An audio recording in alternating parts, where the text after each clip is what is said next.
Okay, Washington's been a weird team for you guys. You've had some bad losses to them, and you've had two of your bigger wins against them. The one where Willie had the comeback, and then last year the blowout. Yet Stanback gave you guys crazy. What's it with that series that's been so crazy?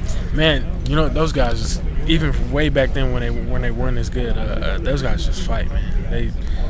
They just play, even with knowing where they are and like. Some teams can lay down and just be like, okay, well, you know, it's the end of the year.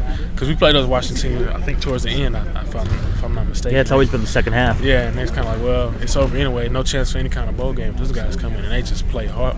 And they always present a challenge for us because I think, especially in the past, we weren't expecting that. You know, because thinking where they were and where we were, we would think that they would just kind of like just chill out. But they come out and they play hard. And then these last two, they're getting better and better. And so just having that mentality, even when they're losing, how much better would they be when they're winning? So that's why, you know, Willie, that great comeback, that game was so high scoring, and those guys fight. Locker, stud player, can run, can pass. They use him a little bit more as a pure passer now. Does that make it easier on you guys, or is that worse because now he's kind of focused on moving the ball downfield? You know, it's kind of a little bit harder because it makes them too different. If I know he's going to zone read, we'll just set up a defense for zone read. You cut the zone read out, they can't pass. That's game. You know, even if they do get a couple yards off zone read. Where the threat with passing now is that you got good offensive linemen that can give him time to block. He can make his reads and his checkdowns. He can just chip away at us all day and go for the long ball when he needs to, or as a counter to that, just run his own read. So I think that makes him more dangerous because he can do everything. Plus, he's got a big-time back now. Polk, probably the best back you guys have faced with him. They've had some good ones, but he looks like he's a prime-time back. Yeah, he's pretty tough. I watched a little bit of film on him. Kind of a guy no one's really talking. You know, all attention's on Jake Locker, and that receiver's pretty good, but that guy's pretty tough. What's it like playing up there? Obviously, you got him when you were down up there, but that has the reputation of being the toughest place when they're good to play. The fans should be hyped up. Are you expecting a place that's going to be like an Oregon or an Oregon State up there? Yeah, I think they're going to be crazy. Especially, I think a couple of people are talking about us a little bit more than in the past. So I think it'll make a big stand for them and what they're trying to do in their program to knock us off. I'm not saying that we like number 5 in the nation, like everybody's trying to knock us off, but I think it'll be good for their program to knock us off. So, and I think the fans will know that as well. So I think it'll be really hype.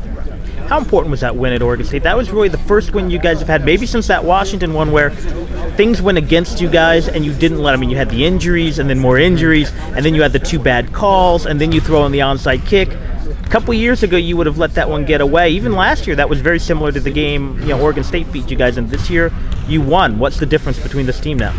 You know, probably just a little bit more maturity. You can kind of see it in the eyes of guys. At certain times last year, it was kind of like, oh man, like not this again. Whereas this year was kind of a little more consistent. Guys like, okay, hey guys, we can still win this. It's really not that big of a gap between points. You know what I'm saying? We can just hold it down to where we at and keep fighting. We can win this game. So, you know, just a big step in maturity, I think. And but yeah, that was huge for us, just building our confidence. Does that come from winning? Does that come from different leaders? Does that come from the coaching, maybe, you know, coaching calmer? I mean, can you point one thing, or is it just the whole way the program's going?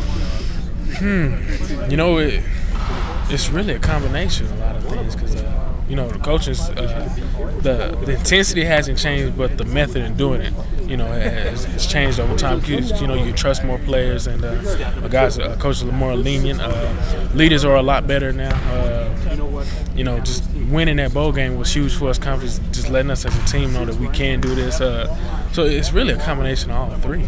Really. It looks like the offense rallied around Nick Foles. Looks like he, or whatever, had that charisma, that intangible it that you need in a quarterback. Can you see that as a defensive guy? Do you see that in him, or can you at least see that's how guys react to him? Yeah, you can see that.